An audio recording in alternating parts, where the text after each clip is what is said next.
puderem abrir a palavra de Deus agora, no livro de Colossenses, aqueles que nos visitam nessa manhã, a gente está fazendo uma série expositiva da carta do apóstolo Paulo aos Colossenses. E hoje a gente vai terminar esse livro. Então, já a partir do próximo domingo, nós daremos início a uma nova série de pregações. Mas hoje eu queria terminar a leitura dessa carta. Colossenses capítulo 4, versículos de 7 a 18. Colossenses capítulo 4, versículos de 7 a 18. Essa é a palavra do Senhor. Quanto à minha situação, Tíquico, irmão amado e fiel ministro e conservo no Senhor, de tudo vos informará. Eu vos envio com o expresso propósito de dar conhecimento da vossa situação e de alentar o vosso coração. Em sua companhia vos envio Onésimo, o fiel e amado irmão que é do vosso meio. Eles vos farão saber tudo o que por aqui ocorre. Saúda-vos Aristarco, prisioneiro comigo, e Marcos, primo de Barnabé, sobre quem recebestes instruções, se ele for ter convosco, acolhei-o.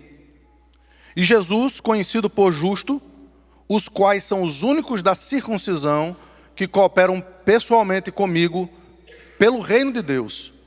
Eles têm sido o meu lenitivo.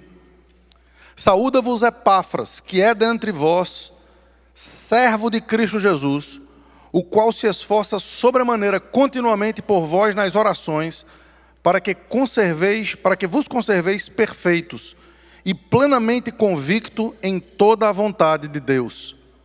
E dele dou testemunho de que muito se preocupa por vós, pelos de Laodiceia e pelos de Hierápolis. Saúda-vos Lucas, o médico amado, e também Demas. Saudai os irmãos de Laodiceia e Ninfa, e a igreja que ela hospeda em sua casa. E uma vez lida esta epístola perante vós, providenciai que ela também seja lida pela igreja dos Laodicenses, e a dos de Laodiceia, lede-a igualmente perante vós. Só uma informação técnica aqui. A gente percebe que Paulo escreveu uma carta para Colossos, que é essa carta que está sendo lida aqui, e ele disse, olha, leiam essa carta numa outra igreja. Era para ser lida em Hierápolis, que era ali pertinho, e em Laodiceia. E ele informa que uma carta também foi escrita para a igreja de Laodiceia. Isso mostra para a gente que há outros escritos de Paulo que não são canônicos. E a gente tem razões técnicas para que isso proceda assim. Portanto, este livro, diferentemente da outra carta, é inspirado pelo Espírito Santo do Senhor. É palavra de Deus e não necessariamente palavra de Paulo. Versículo 17. Também dizei a Arquipo, atenta para o ministério que recebestes no Senhor, para o cumprirdes. A saudação é de próprio punho. Paulo, lembrai-vos das minhas algemas. A graça seja convosco. Até aqui a leitura da palavra do Senhor. Queria chamar as crianças aqui à frente, para que a gente possa iniciar a mensagem do Senhor, aplicando especificamente ao coração dos pequeninos da nossa igreja.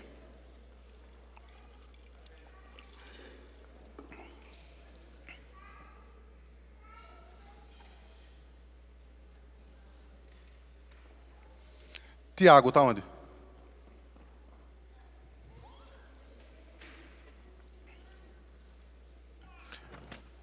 Ele vai tirar isso aqui para vocês ficarem mais pertinho? Podem vir para cá. Oi. Muito bem.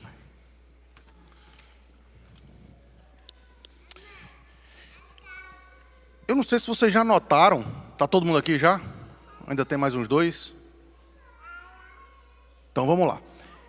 Eu não sei se vocês já notaram, mas na nossa igreja a gente tem muita gente diferente. As pessoas não são iguais umas às outras.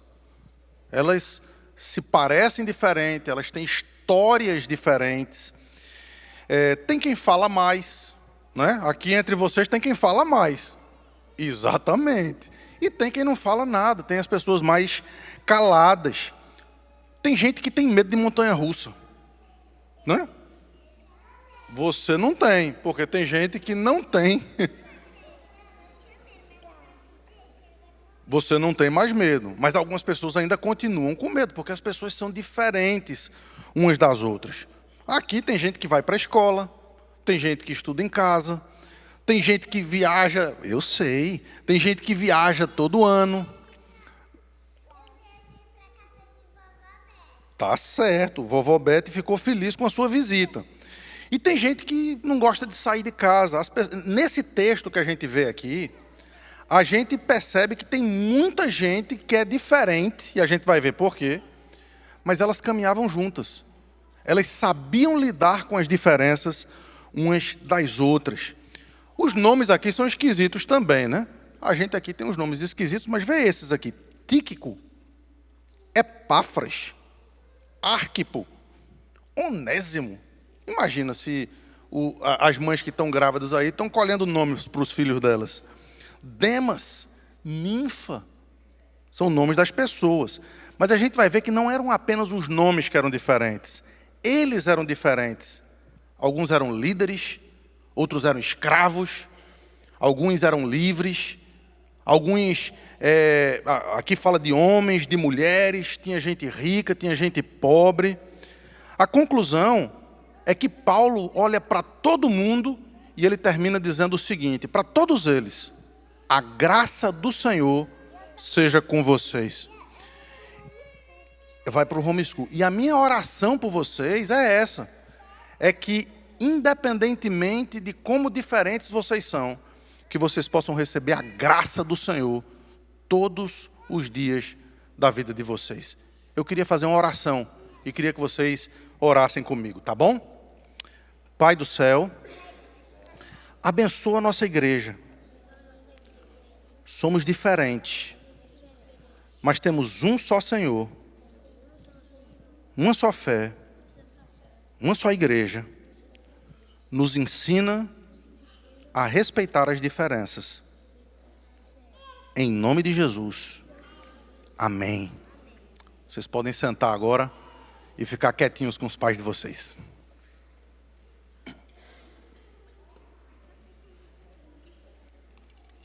E lembrem que se o pai não entender alguma coisa, vocês explicam, tá certo?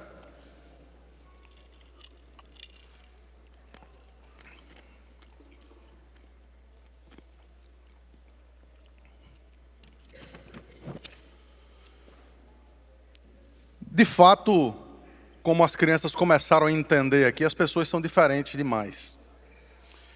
E Deus fez as pessoas diferentes assim.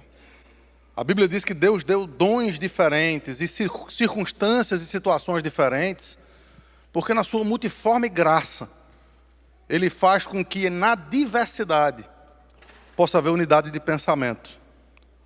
A perspectiva do Evangelho não é que todo mundo seja igual, porque nós somos diferentes uns dos outros. Mas é que, para que nas nossas diferenças nós possamos ter um alvo apenas, um objetivo apenas. E que esse objetivo seja louvar e engrandecer o nome do Senhor e viver para Ele.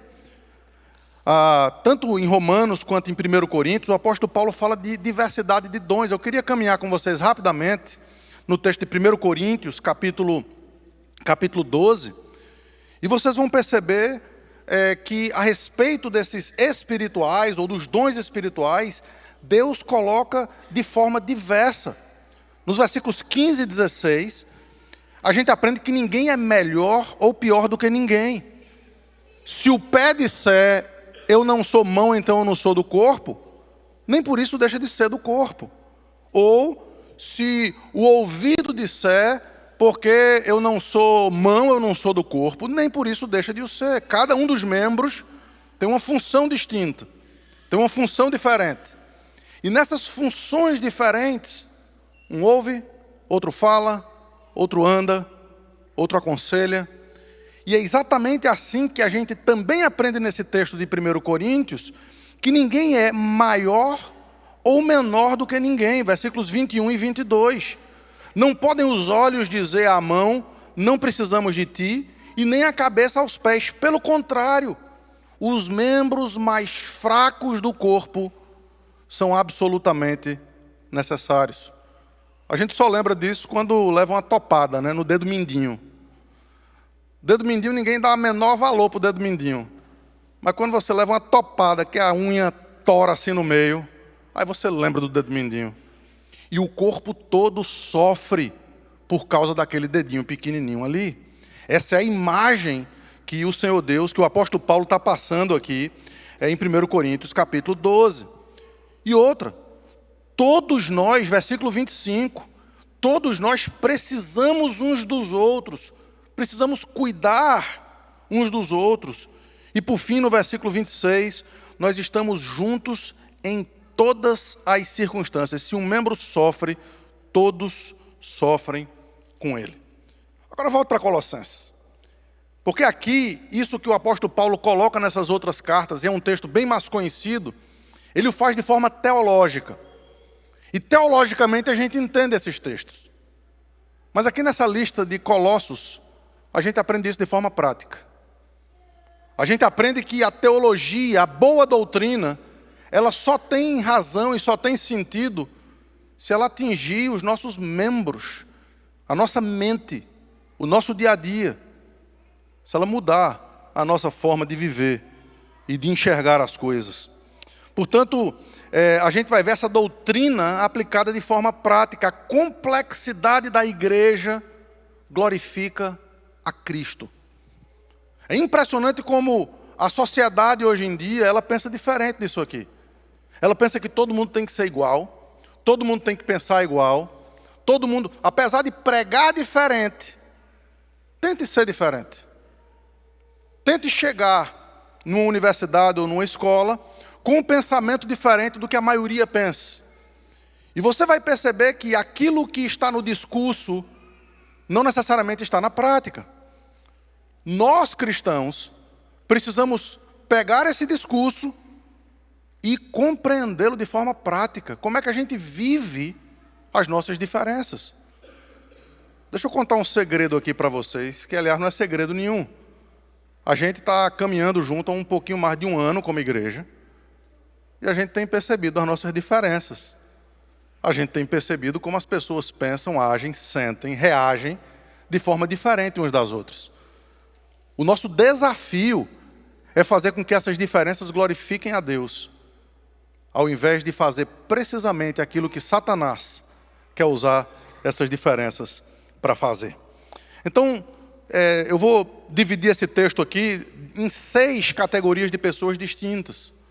A igreja, ela tem os seus líderes. A igreja, ela tem pessoas que assumem alguns papéis e assumem alguns ofícios que são extremamente importantes para a caminhada, para o dia a dia da igreja. E Paulo cita 3 aqui. Ele cita Tíquico, Epáfras e Arquipo. E veja como ele fala dos líderes espalhados pelo meio do povo. Ele não destaca os líderes. E, queridos, isso é uma lição que logo de início a gente precisa tirar aqui para a gente. Nós vivemos numa sociedade em que os líderes, eles são destacados do povo. Em que aqueles que assumem algum tipo de papel, eles assumem para receber em si mesmo alguma preeminência. E nós precisamos entender que o próprio Senhor Jesus Cristo, ele viveu de forma diferente disso. Veja, a gente está falando de Cristo, o nome acima de todo nome. O Deus encarnado, o Emanuel, o Deus conosco. Judas precisou beijá-lo, porque ele se parecia com todos os seus outros discípulos, da forma em que ele se vestia, da forma em que ele se expressava, da forma em que ele caminhava com as pessoas. Portanto, aqui Tíquico está nos versículos 7 e 8, Epáfras está nos versículos 12 e 13, e Arquipo está no versículo 17. Perceba que não há uma seção, como a gente está fazendo aqui na mensagem, exatamente para demonstrar isso aqui. Os líderes são destacados dos outros. Mas vamos ver cada um deles. Tíquico, versículos 7 e 8, ele era naturalmente um encorajador das pessoas. Paulo estava preso, esse é o background dessa carta, a gente já viu isso. E ao estar preso, ele disse assim: quanto à minha situação, Tíquico, irmão amado e fiel ministro, e conservo no Senhor, de tudo vos informará. Eu vos envio com o expresso propósito de vos dar conhecimento da nossa situação e de alentar o vosso coração. Então veja a circunstância aqui. A igreja de Colossos estava passando por um momento de tribulação. Por quê? Porque o seu amado apóstolo Paulo estava preso. E eles estavam, juntamente com a igreja de Filipos e outras igrejas, estavam ali com o coração doído. Por que o apóstolo Paulo está preso? Então Paulo manda uma parte da equipe para Filipos, uma parte da equipe para Éfeso, e aqui ele separa esses homens, Tíquico é um deles, dizendo: este homem vai consolar o coração de vocês. Tem pessoas que são assim, né? Tem pessoas que quando a gente está triste, que quando a gente está aflito, a presença dessas pessoas e as palavras, às vezes nem palavras. Tem um pastor, amigo meu no Recife, que o jeito que ele abraça já fala muito mais do que qualquer palavra. O jeito que ele afaga você com uma palavra e com um sussurro no seu ouvido já traz para você um consolo extraordinário. Tíquico parecia ser um líder assim. Alguém que a sua presença trazia. Paulo está dizendo: eu estou mandando ele para que ele conte o que está acontecendo aqui comigo. E ao invés de vocês ficarem desesperados e tristes porque eu estou preso, vocês sejam consolados pelo Senhor. Queridos, se há entre nós pessoas que são consoladoras, usem esse dom que o Senhor deu para vocês, porque no nosso meio há pessoas que estão precisando de consolo. Aliás, entre os próprios líderes, se você olhar esse último aí, Arquipo, no versículo 17, veja o que diz sobre ele. Também dizei a Arquipo: atenta para o ministério que recebestes do Senhor, para o cumprirdes. Os comentaristas aqui dizem que ele estava fraquejando, ele estava tendo dificuldade de assumir o seu ministério por razões distintas. Mas a igreja está sendo lembrada aqui de que ele precisava do encorajamento da própria igreja. Os seus líderes muitas vezes precisam de encorajamento. E vocês, como igreja, fazem parte de um povo que carece dessa liderança para que caminhe. Portanto, há aqui essa perspectiva extraordinária. E no meio desses dois, versículos 12 e 13, aparece Epáfras. Epáfras trabalhava duro pelas pessoas da igreja, exatamente para o crescimento de Cristo. Veja aí, versículos 12 e 13.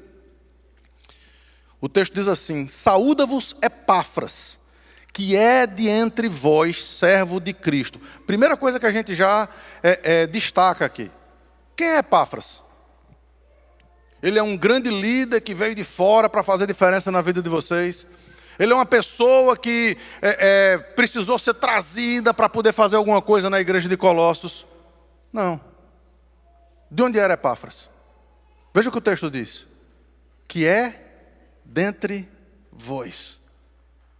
No nosso meio, nós temos pessoas que podem ser absolutamente preparadas e necessárias para a obra do Senhor. Saúda-vos Epáfras, que é dentre vós, servo de Jesus Cristo, o qual se esforça sobremaneira continuamente por vós nas orações. Para que Epáfras orava pelo povo? E o texto diz: para que vos conserveis perfeitos e plenamente convictos em toda a vontade de Deus. Deixa eu trazer um assunto bem simples para vocês. A gente não fala sobre isso muito, mas eu creio que esse texto aqui ajuda a gente a trazer uma perspectiva diferente para vocês em relação à liderança da igreja. Eu tenho ficado extremamente feliz por perceber que a maior parte do tempo em que a liderança dessa igreja está reunida é para orar por vocês. É para colocar as suas famílias diante do altar do Senhor. É para colocar os seus casamentos, os seus relacionamentos com os filhos, os seus relacionamentos interpessoais, os seus trabalhos, as suas lutas espirituais, porque nós sabemos que todos nós vivemos e lutamos espiritualmente na nossa caminhada, especialmente vivendo num país diferente. Os líderes, eles oram. Era o que Epáfras fazia. Aliás, o seu nome significa exatamente isso, consolador, confortador. E ele usava isso para o bem da igreja. Por isso que Paulo diz no versículo 13, dele dou testemunho de que muito se preocupa por vós, e também pelos de Laodiceia e de Herápolis, que são igrejas ali próximas. É como se fossem duas pequenas plantações da igreja de Colossos. Não é? O que traz uma perspectiva muito legal para o que a gente está tentando fazer aqui. Queridos, deixa eu dar esse mesmo testemunho aqui. Paulo, e eu estou fazendo isso seguindo o exemplo do apóstolo Paulo. Paulo dá testemunho acerca de Epáfras, das suas orações constantes pela igreja. Vocês aqui têm 2 presbíteros, Alex e Tiago. E esses homens se esforçam por vocês. Eles oram por vocês. Eles lutam pelas almas de vocês. Honrem a esses homens. Entendam que a luta é renhida. A obra é espiritual. A batalha é real. Mas eles estão orando. Contem com esses homens. Porque é precisamente para isso que eles foram colocados. Ele é de entre vós, mas está se esforçando por vocês. Segunda classe de pessoas aqui, a gente vai perceber nos versículos 9, 10 e 11, que existem pessoas menos favorecidas. Existem os líderes, e existem aquelas pessoas que quase não aparecem. Talvez existam pessoas aqui no nosso meio que já caminham com a gente há algum tempo, que você não sabe nem o nome, que você não sabe nem quem é. E essas pessoas estão tranquilas em relação a isso.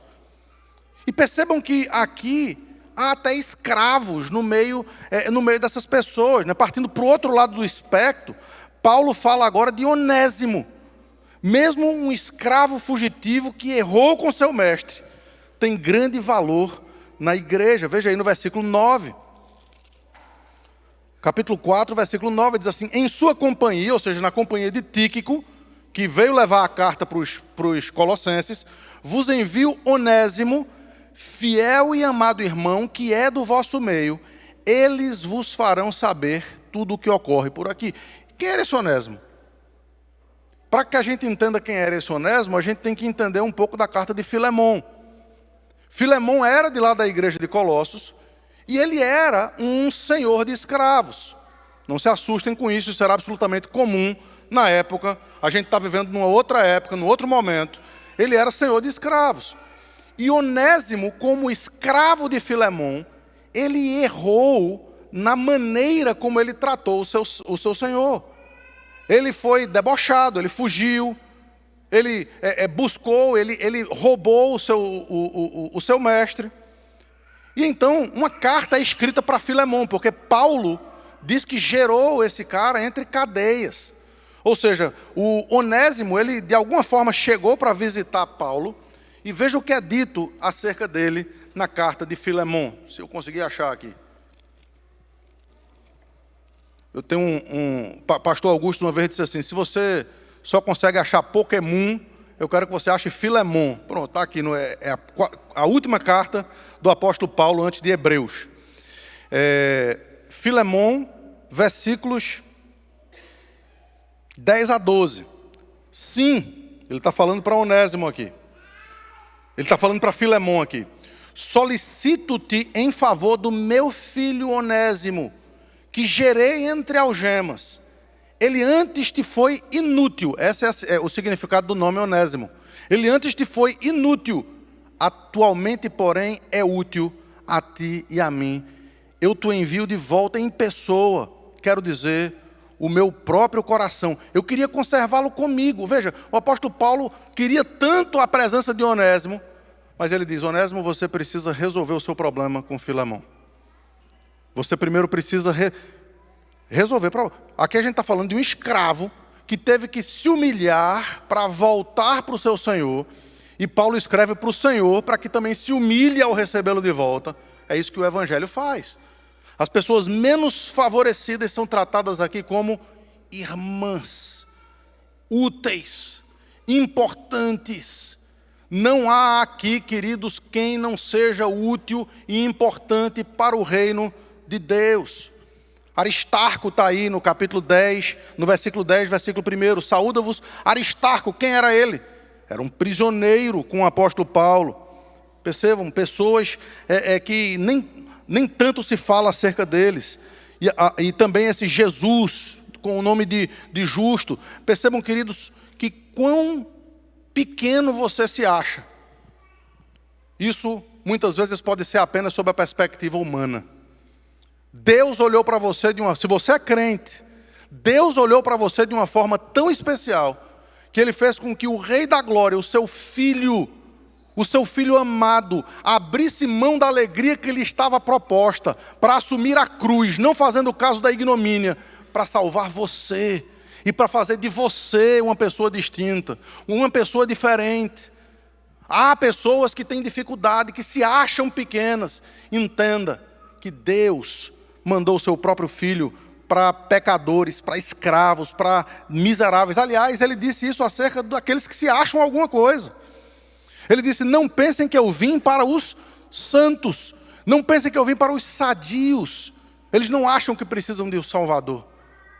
Mas eu e vocês precisamos ter sim esse coração humilde e humilhado na presença do Senhor. Agora perceba que não eram apenas os líderes e aqueles pequenos e escravos, mas aqui no versículo 14, a gente percebe a presença de um médico, de um doutor. Saúda-vos Lucas, o médico amado. Que privilégio que o apóstolo Paulo tinha de ter um homem como Lucas do seu lado. Um homem inteligente, um homem que sabia escrever. Lucas foi quem escreveu o Evangelho de Lucas e quem escreveu o livro de Atos. Um homem diferenciado, um homem que caminhava com o apóstolo Paulo, e quando lá na ilha de Pátimos houve umas doenças terríveis no livro de Atos, Lucas estava ali como médico para ajudar no ministério do apóstolo Paulo. Deus usa os seus dons. Você pode ter alguma coisa extraordinária. Você pode ter alguma profissão, você pode ser um empresário, você pode ser um médico, um dentista. Há pessoas aqui no nosso meio que têm dons extraordinários, que têm recursos, que têm muitas coisas, mas que estão muito escondidos em si mesmas. E precisam entender que a igreja precisa de absolutamente todas as pessoas para que ela possa caminhar e caminhar bem. E no meio dessas pessoas, ninguém precisa olhar para o lado, não. Mas tem aquelas pessoas que no passado, ou talvez até no presente, já se estranharam, e tiveram desavenças, e tiveram dificuldades, e já lutaram umas com as outras. Queridos, desavenças fazem parte da escola de Cristo, para que a gente possa ensinar o que é a reconciliação. O ministério de Cristo é chamado por Paulo em Coríntios de o ministério da reconciliação entre nós e o Deus Pai. Veja aí o versículo 10. O versículo 10, que começa dizendo: saúda-vos Aristarco, prisioneiro comigo. Diz assim: e Marcos, primo de Barnabé, sob quem recebestes instruções, se ele for ter convosco, acolhei-o. Que história é essa? Quem era esse Marcos? Esse Marcos é aquele que, se você voltar para a primeira viagem missionária de Paulo, ele caminhou junto de Barnabé, ele era primo de Barnabé, e ele caminhou com Paulo por um tempo, mas não aguentou o repuxo. E voltou e disse: rapaz, abandonou o barco na primeira viagem. Quando eles estão partindo depois de Atos 15, para a segunda viagem missionária, Barnabé diz: opa, vamos levar Marcos de novo. Paulo diz: por hipótese alguma. Essa segunda viagem vai ser difícil demais, esse homem é um titubeante. E se você vir a transição do capítulo 15 para o capítulo 16, ali eles se separam, há uma desavença. Há um debate entre eles. Eles não se entendem. E quando eles vão cada um para um lado, graciosamente Deus faz com que duas equipes missionárias saiam dali. É ali que entra Timóteo, é ali que entra Silas. Outras pessoas entram na história, mas Marcos não. Mas agora no final, a gente vê lá, no final da vida de Paulo, em 2 Timóteo capítulo 4. 2 Timóteo capítulo 4. Veja o versículo 11. Somente Lucas está comigo. Toma contigo Marcos. Timóteo, traga Marcos e traze-o, pois me é útil para o ministério. E aqui no nosso texto, no capítulo 10, ele recomenda esse irmão para os colossenses, dizendo: e Marcos, primo de Barnabé, sobre quem vocês já receberam instruções, acolham esse homem. Queridos, isso é o evangelho que pode fazer. Pessoas que tiveram desavenças pesadas no passado, poderem não apenas conviver, traz ele para mim, ele me é importante, mas serem umas falando bem da outra, dizendo: olha, acolham esse homem, ele é importante para o reino. Por quê? Porque tanto o apóstolo Paulo, quanto Marcos, quanto Barnabé, eles aprendem na caminhada que cada um de nós é como pequenos tijolinhos que são usados na construção linda de um edifício chamado Igreja do Deus vivo e verdadeiro, coluna e baluarte da verdade. É por isso, queridos, que nós precisamos compreender a igualdade intrínseca no meio das diferenças. É por isso que as pessoas não são tratadas de forma diferente. E se há pessoas aqui que desejam preeminência, que desejam ser reconhecidos pelas coisas que fazem, que desejam confetes e que desejam ser aplaudidos porque fazem alguma coisa para a igreja, eu preciso lembrar para vocês de que aqui vocês estão no lugar errado. Aqui só há preeminência para um, e o nome dele é Jesus Cristo. Aqui todos nós diminuímos, porque convém que ele cresça e que nós diminuamos. E é exatamente porque dele, por meio dele e para ele são todas as coisas, que a nossa vida como um todo deve ser única e exclusivamente para ele. Portanto, o desejo é que como esses homens aqui trabalhavam e lutavam e laboravam, não para receber elogios ou confetes, é que cada um de nós entenda a necessidade que temos de agir da mesma forma para o engrandecimento da igreja de Deus. Para o engrandecimento da igreja de Deus. Perceba que há ainda um quinto momento aqui. O apóstolo Paulo, ele vivia num contexto em que ele foi um libertador. Aliás, ele às vezes é acusado do contrário disso. Mas o apóstolo Paulo, ele tratava as mulheres diferente do seu tempo. E ele cita Ninfa aqui, versículos 15 e 16.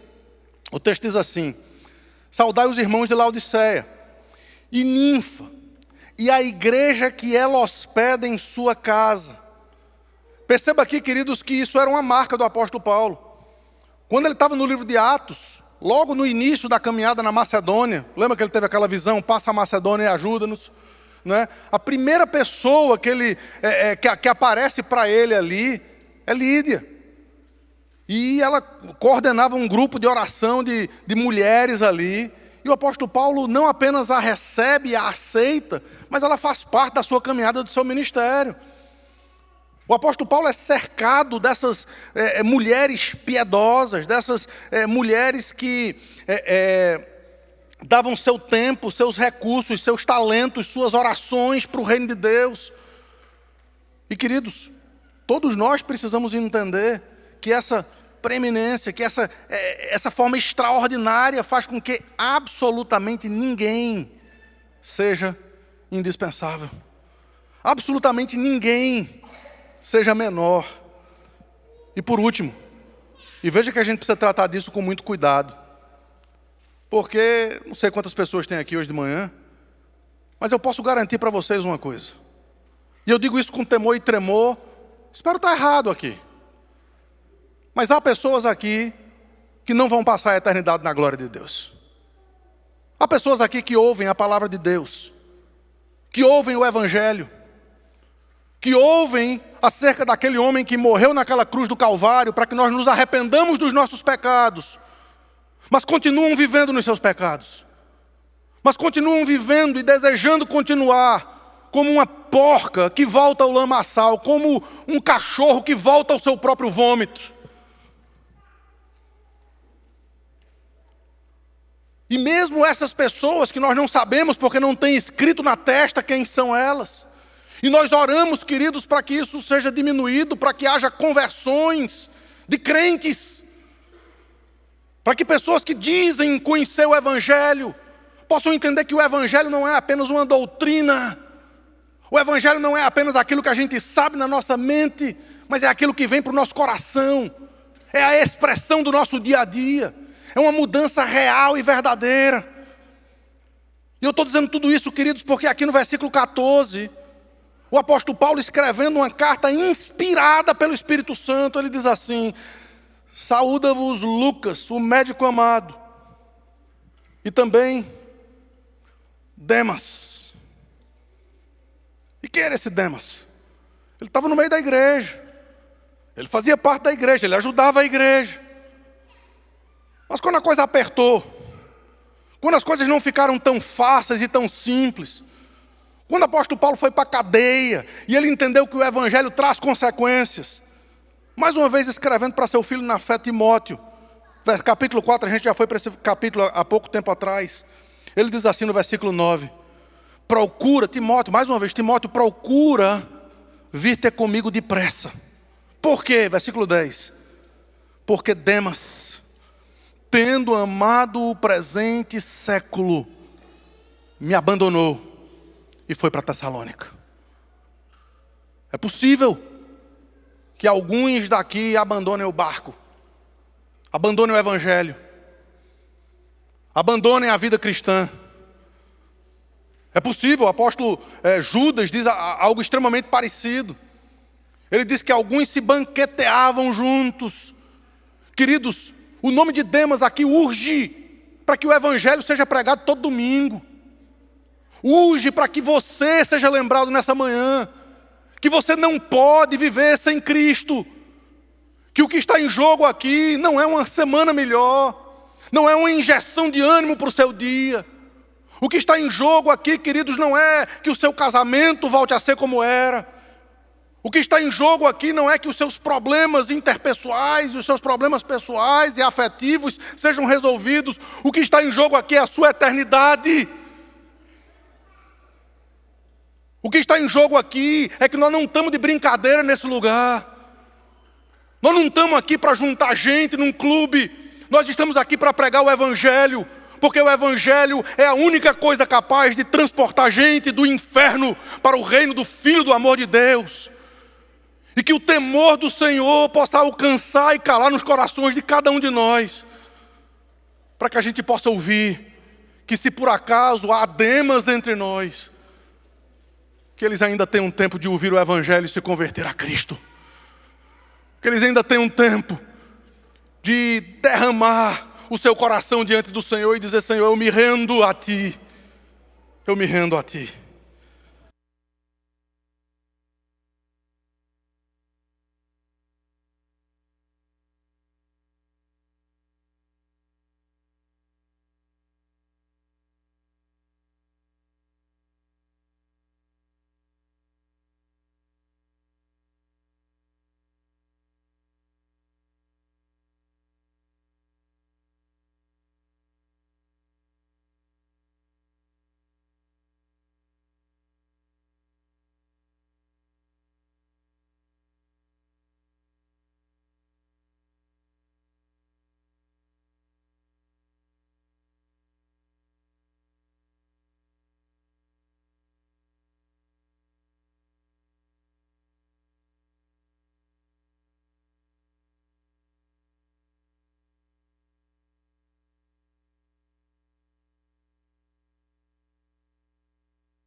E é com as minhas próprias mãos que eu escrevo isso aqui, e para que isso fique muito claro, mais claro ainda.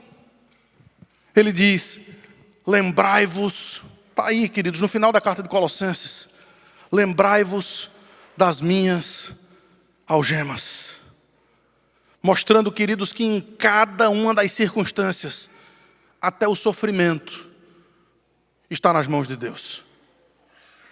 Se eu e vocês passamos por momentos de turbulência e de tribulação e de dificuldade, lembrem-se que nós estamos aqui numa escola, em que Deus se utiliza dessas coisas para provar o nosso caráter, para provar a nossa fé, para provar a nossa vida. Porque é muito fácil para mim e para vocês, vivendo aqui nesse país, nos abestalharmos com as coisas que esse mundo tem para oferecer. É muito fácil a gente priorizar aquilo que deve ser secundário na nossa vida.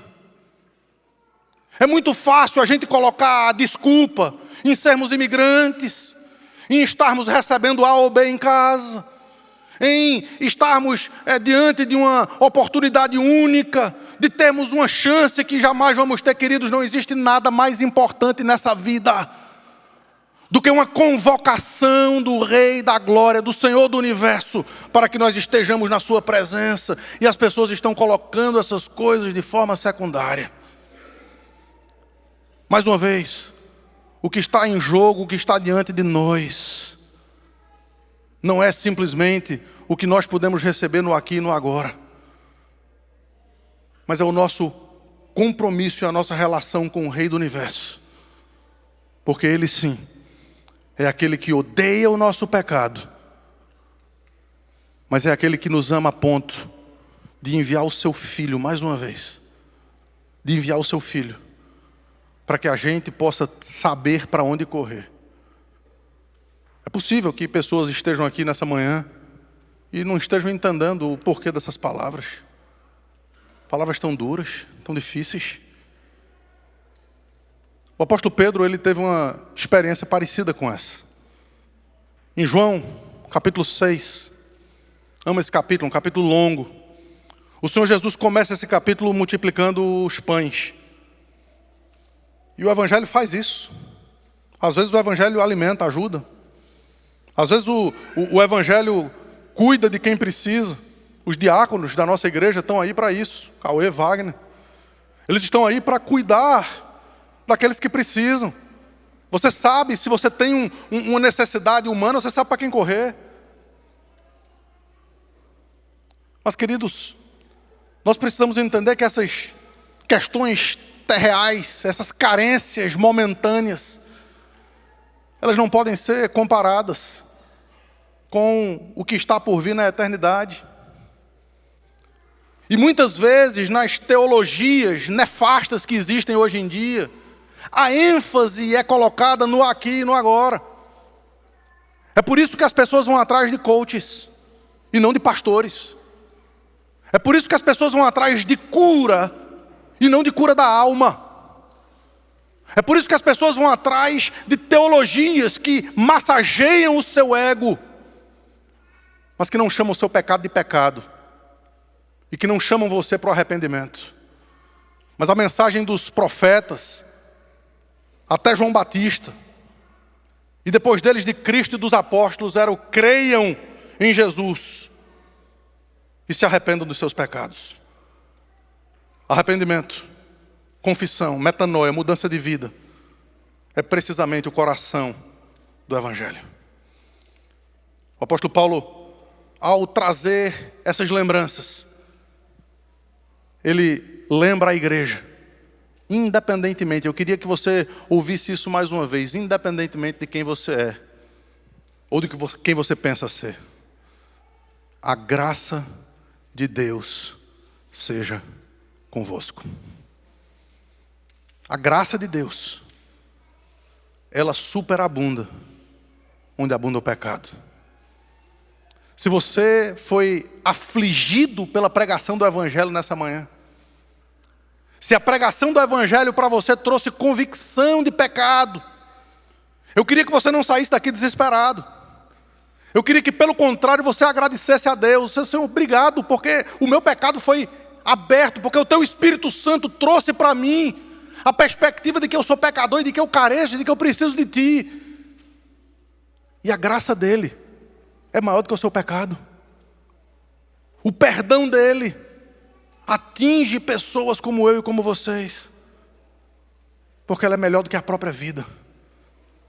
E é com base nessa graça, é com base nessa essência única do Evangelho, perdão, reconciliação, arrependimento e graça, que eu queria que você preparasse o seu coração para que a gente orasse diante do Senhor. Eu queria chamar o presbítero Tiago, que vai nos